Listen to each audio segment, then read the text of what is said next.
প্রিয় মুসলমান ভাই ও বোনেরা, ইবলিস শয়তানের 9টি সন্তান রয়েছে। 1. জালিতুন।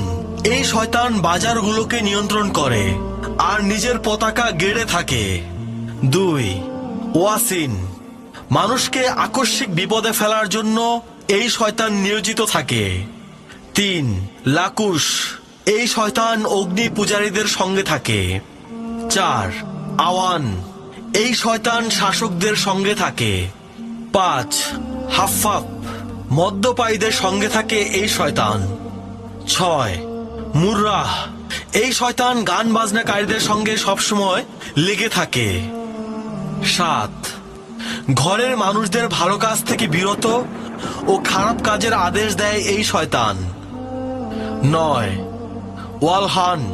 অজু, নামাজ ও অন্যান্য ইবাদতে কুমন্ত্রণা দেওয়ার কাজে এই শয়তান লিপ্ত থাকে। মহান আল্লাহ আমাদেরকে শয়তানের প্ররোচনা থেকে হেফাজত করুন, আমিন। প্রিয় মুসলমান ভাই ও বোনেরা, আজকের ভিডিও এ পর্যন্তই। ইসলামের স্বার্থে চ্যানেলটি সাবস্ক্রাইব করতে ভুলবেন না।